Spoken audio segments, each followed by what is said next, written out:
and were very delighted to have his company.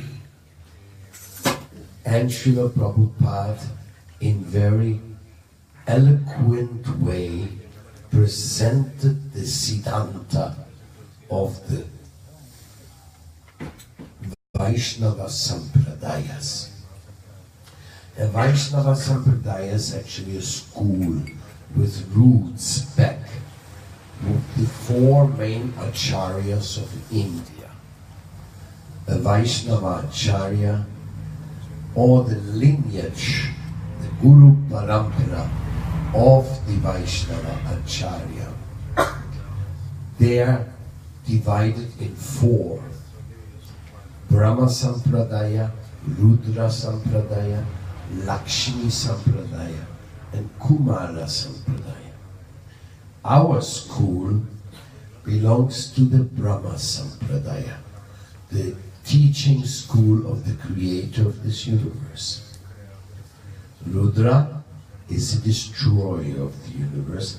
He also has a Sampradaya. Lakshmi is the goddess of fortune, the wife of Lord Narayan. She also has a Sampradaya represented by Ramanuja Acharya.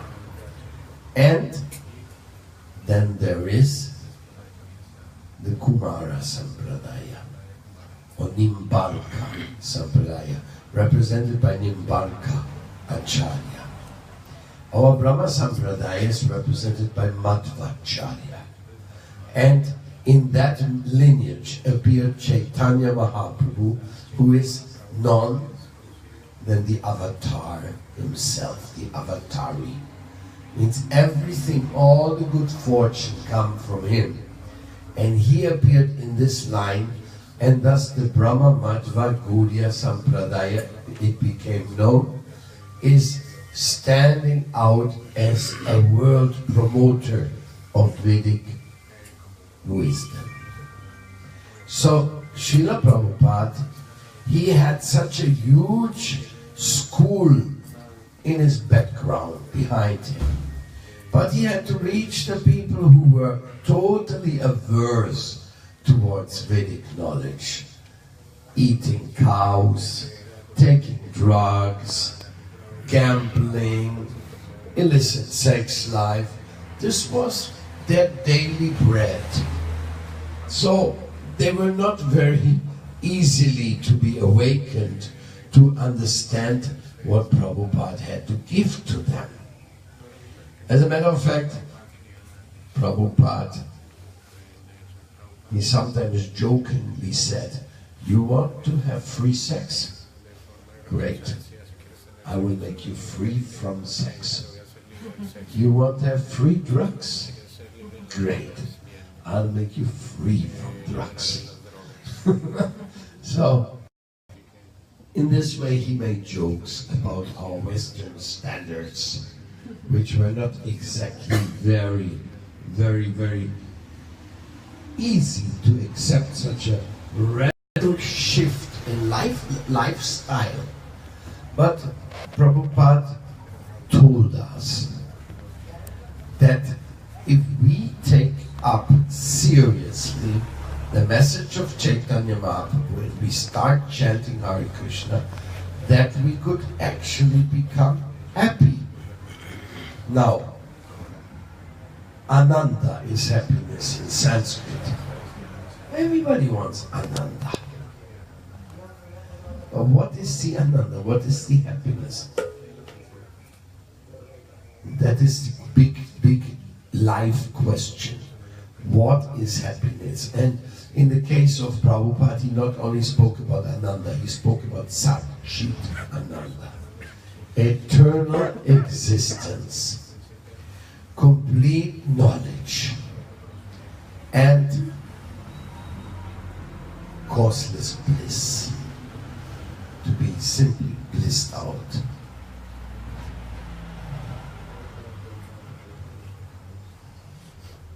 Siddhanti ji, there's Ayuna Siyaya Parati.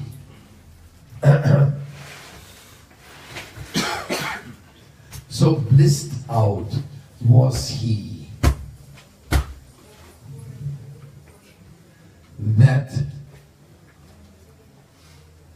practically he promised something to us which you have to fulfill. If you don't fulfill that promise, how could you get somebody to change his life? So by saying, he gave us a formula. You can call it the bliss formula. How you can become blissful.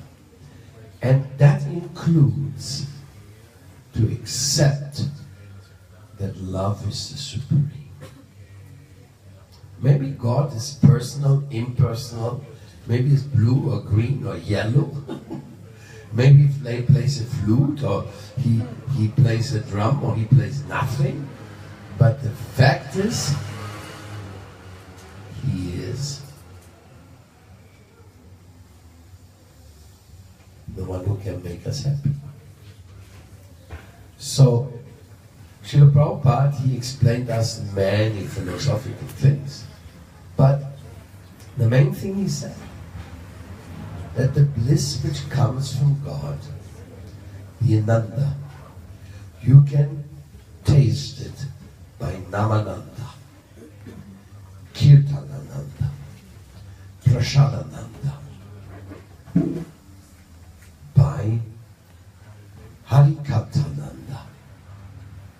There's a certain keys which you have to inject it in the door, then it will open.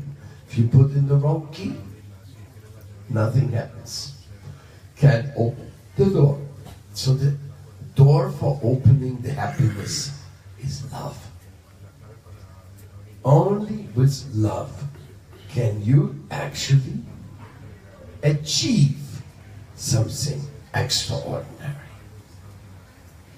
And that love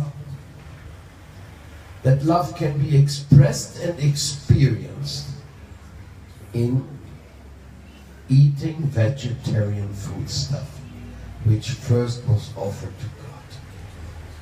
That type of eating is a totally new eating experience. I tell you, never experienced such an eating as when you share prasadam with the devotees who made the offering. Number 2, nama-ananda.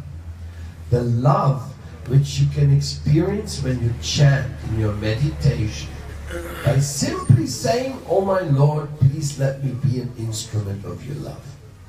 By simply saying that very simple formula, the Lord responds with bliss. You feel, wow, what was that? And when you're doing it with others together, yes, nama-ananda, individual meditation, there's nama-ananda singing songs, and there's nama-ananda, kirtan-ananda, by going out and preaching the holy name to every tree and to every cloud, to every insect, to every living being. Let them hear and share the bliss, my heart. That I am so happy. I'm so happy that my Lord is accepting my voice, my feeble voice, in chanting His glories. So this ananda, which you experience from chanting, that is something you can taste it. You simply have to try it. Have to give it a try.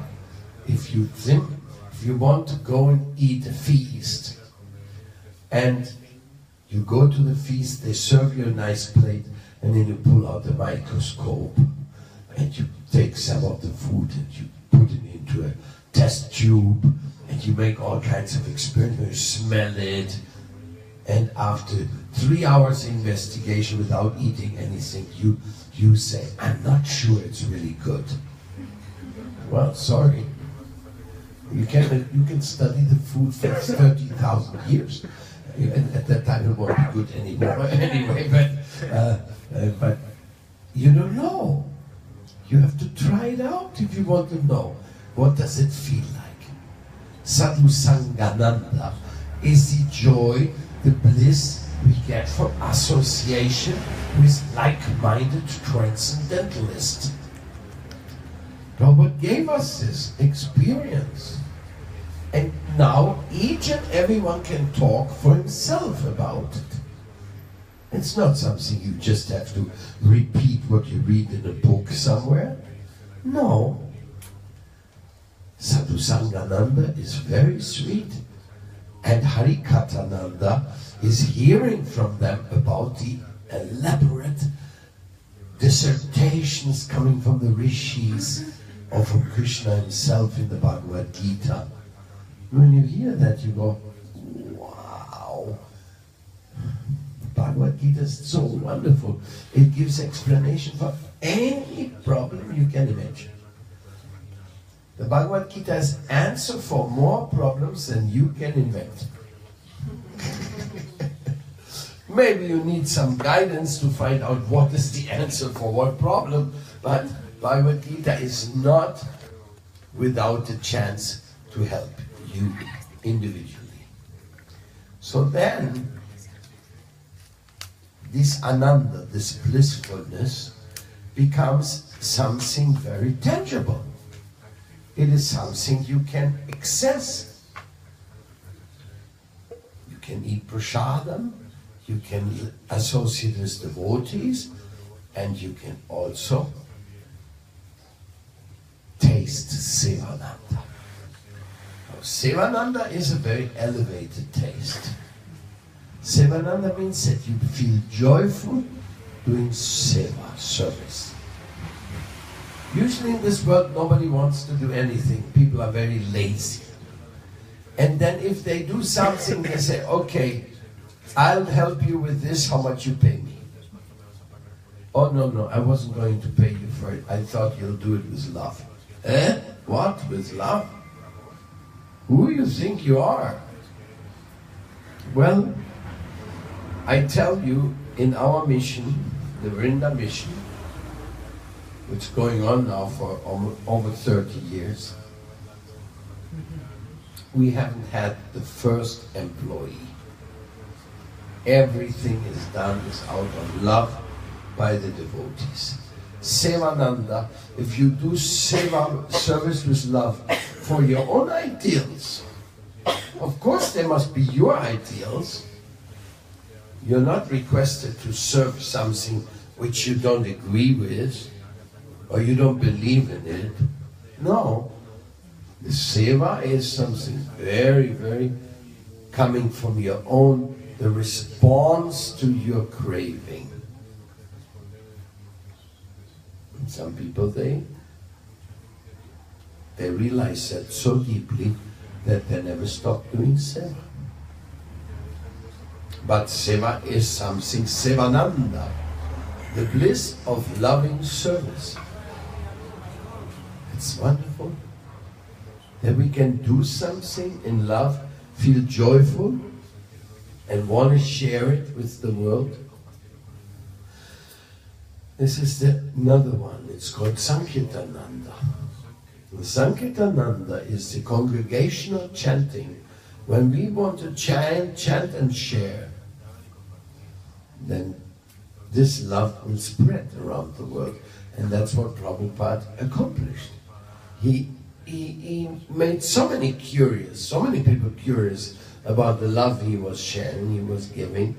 So many that they were, you could say, contagiously touched in their hearts.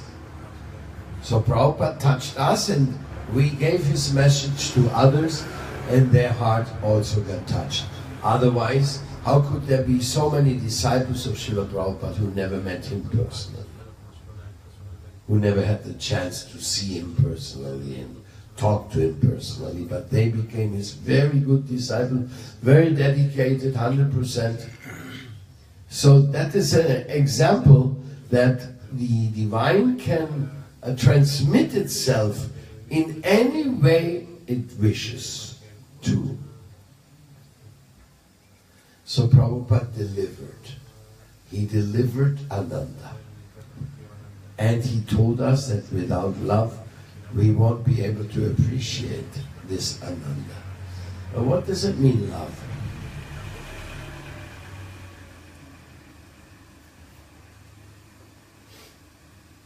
It means that you take what you do in your spiritual life so much to heart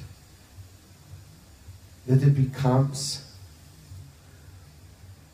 your own craving, your own identity. It's not an artificial imposition on the mind. It is not a, what you call that,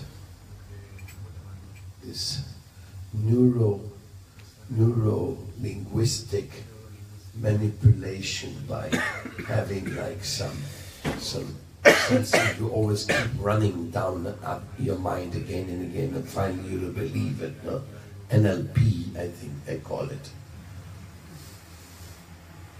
And what happens is that the mind, when it comes in contact with Krishna, it becomes freed of the anxieties which obstruct real love and real happiness. Therefore, what the Guru gave us is a mantra. And the mantra means some force which delivers your mind from what makes you unhappy. Can you imagine? It's a very good system. Because we all have some things which make us a bit unhappy. When you chant the mantra, those things, they go away.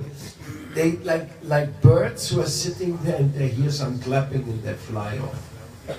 They disappear.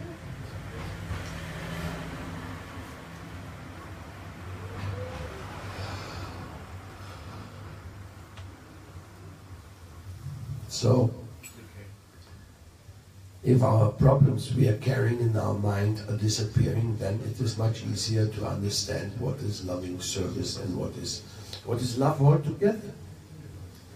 I mean, we say it, fall in love. Mother is in love with her child, yes. But what does it mean, this word love, in application to yoga and meditation? It means that you feel my ideals are attended properly. My ideals are on the move to the greater vision and the greater progress. I want this. And then you get some inner confirmation which you can share. Sharing is very important. Why you go to medical school? Because you can become a doctor and help others. Why do you want to be a psychologist? So that you can help people with their mental problems. Why do you want to become a cook? So that people can be properly nourished after they eat what you cooked. In other words, you are always a servant. And this is the proper way of thinking and doing. That you want to be a servant. If somebody says, what you're doing? Oh, I make money. How you make money? Oh, I buy something cheap and sell it expensive. What is it good for? Oh, it's good for nothing. It's good for me to become rich. Nobody will be very enthused about it. That's why people always say, no, I'm doing something good, I'm doing something good. Everybody is trying to say, but only when you do something lovingly and good, then it will satisfy your soul. So the bhakti-ananda, the prem-ananda, the seva-ananda, that is coming to us when we make our very earnest effort to act according to our own ideals. You don't have to act according to another person's ideal. You have to act according to your own ideals. Like in my case, when I met Prabhupada, he gave me the 4 principles. And I already had accepted them before meeting him. I already had felt in my heart, this is what I should do. So then he confirmed, this is what spiritual life means. You have some standards. You have some enthusiasm, and you control your senses. Controlling the senses is very nice. It's just like anytime you control anything in your life, you feel good. That's why we like to do yoga, because we realize that we can bend this much better, we can be more elastic, we can be more concentrated, we can be more clean, we can be... Anytime you're controlling a lower thing, you're feeling some joy coming from you. If you can overcome your egotism, that's the greatest joy of all. That is what devotional service means. You're overcoming your ego of just acting for yourself, and instead you're really trying to do something for Krishna. So all of us want Ananda, but are we ready to give what's required? Are we ready to give that devotional surrender? Are we really ready for that? Or is it just that we want to have an easy way out, easy solution without any real effort on our side? Then it will not be love. Then it will be some kind of business. You see, how much I have to do to get what I want. But in real bliss and real seva-ananda, you don't want to do what you want. You want to do what will be the highest benefit for everyone. That is the criteria, and the highest benefit for everyone, that is the sweet will of God. That is the sweet will of God. He has the welfare of each and every soul in mind. Nobody except God has the welfare of everyone in mind. Like, I see you, I met you first time, second time, third time. I like you, you smile at me, and I think, oh God, help this person to get everything they need. But then when we don't meet the next day or 1 week later, I forgot you. I cannot keep everybody in my mind who I ever seen. Maybe if I see them again, I say, oh, I saw you. But otherwise, we don't have the power to have everybody's welfare in our mind. But God has that power. He has everybody's welfare in His mind. Therefore, when He engages us in His service, it's always for the welfare of everyone. God will not say, oh, you make work for the welfare of one, the other we don't care about. It's not possible. So love is a very huge thing. Love is so wonderful that it really includes everyone. And of course it includes the animals as well. Don't be so anthropocentric. The humans, they are important. The animals, they are our slaves. Or maybe they're for the zoo to look at. No. They are part of the God's divine creation. And they need to be respected and they need to be given. You know, insects are very important. They pollinize our fruits and vegetables. It's all an interrelated, intermingled, total universal harmony. So if you want to do away with anybody, oh, I don't like mosquitoes. I want to kill all of them. But you don't know anything. You don't know what the mosquitoes are good for. Everybody in this world is good for something. Whether you know it or don't know it, that's a different story.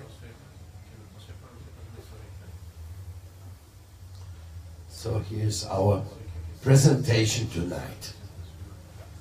Here, after this beautiful day of sweet festival, really a sweet festival in La Gomera. You can see that people were very attached to their tradition today, at least to the dresses, and the music, and the songs and whatever. We joined with them very happily in this Harinam Sankirtan movement. This is the ananda or the bliss in the streets. Naga kirtan it's called. When you go out and you share with everybody what you got. So we shared today and it felt very beautiful.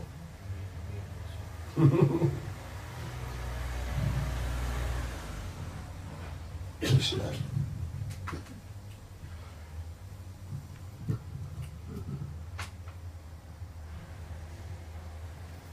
Now I want your questions.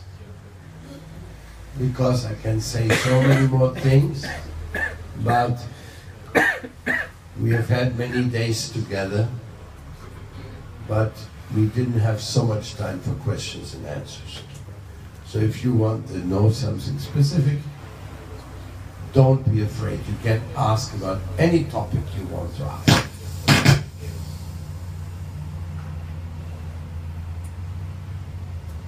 Padmanabh.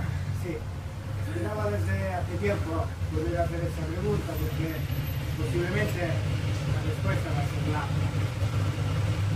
Pero digamos de los sueños, que tienen una importante tradición en la cultura de los chamanes, de México y también en la cultura occidental, ¿no? Freud, a lo mejor Carl Gustav Jung, que sabe también de la India, hablaron mucho de ello, pero yo quiero saber los Vedas, nuestra filosofía, ¿qué son los sueños? ¿Cuáles son los mensajes que nos dan? Que nos pueden ser útiles en algo, y cómo nos tenemos nosotros que poner entre los sueños. Sueños. There's many different descriptions about dreams. Sometimes in our dreams our material desires are satisfied so that we can have some experience which we crave for. Another time, spiritual dreams may be there to give specific messages to us. And I also think there's a good deal of conjecture dreams, simply part of our nonsense mind, producing nonsense dreams. But this is as much as I heard from Prabhupada. When there's an important dream, you definitely know it's an important dream. And it's a message for you, not for others.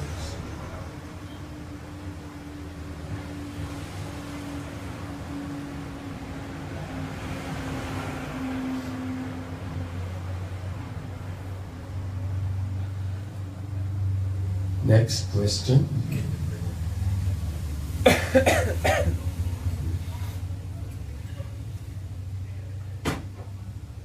Yes.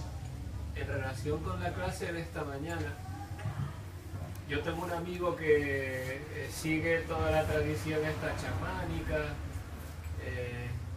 con los indios de México, del desierto de México.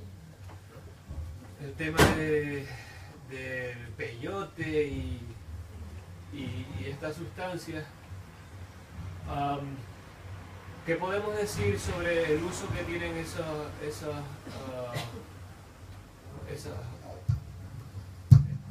nativos de ese lugar? El uso tradicional que tienen de estas sustancias, de estas plantas, con lo que ellos dicen intención de tener una iluminación espiritual. ¿Qué podemos decir sobre eso? No ya el que usa el occidental, sino las propias culturas.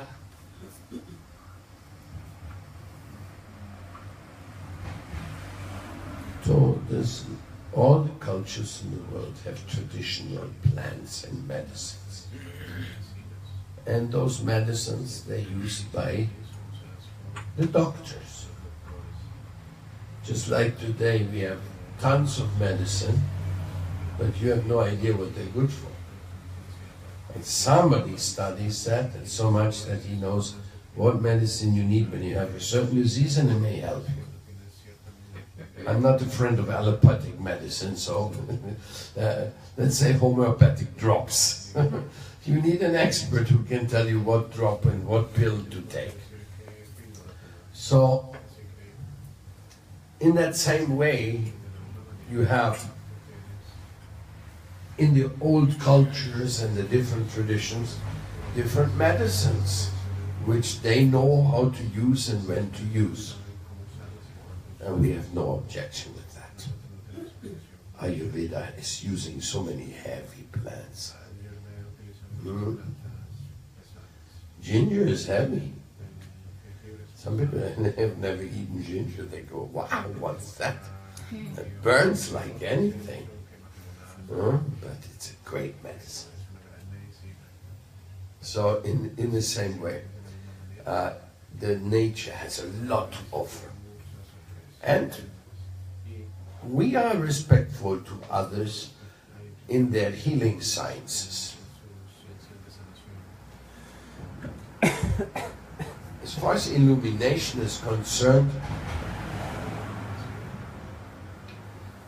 the people who are really doing this, the shamans of the traditional tribes, they never tell anybody that you get illuminated by this. This is a medicine.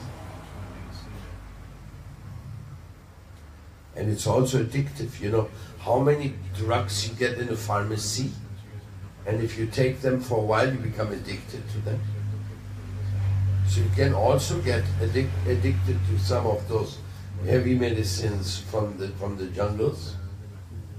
And that is not good. You should not. So, like real shamans I've met many of them in my life in South America. They're very careful about this thing. They administer a medicine one time a lifetime to most people. And that is it. For some medicines it depends, you know. But basically it's very, and you need to have a 1 month's preparation for taking some medicine. It's not just go have a night over with a few friends and have your so-called enlightenment attempt. And for me, you know, I'm pretty much of a radical vegetarian, inclined to be vegan, because I really hate this way that animals are treated. So if somebody is taking medicine in the jungle, he cannot even see the value of being vegetarian. Don't tell me he got enlightened. What kind of enlightenment is that? I mean, at least understand that we should not keep slaughterhouses and butcher innocent animals when there's so much good stuff to eat without doing so. And we are ruining the whole planet by doing so. So there's so many elements. So we shouldn't worry about it, I would say. We have our own healing plant called Tulasi. Tulasi is very powerful, very healing. Sacred plant, and not only she heals our physical being, she also heals our mentality. Our ego mentality goes away when we worship Tulsi.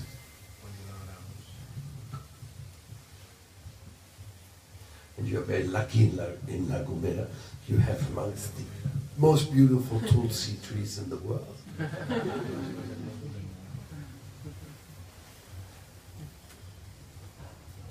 You know what's Tulsi? Right.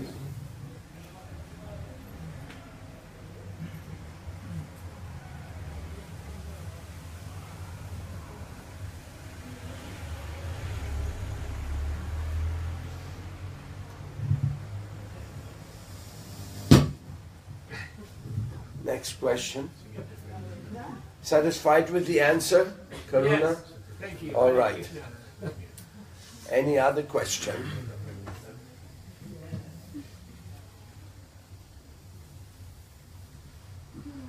Please, don't be shy.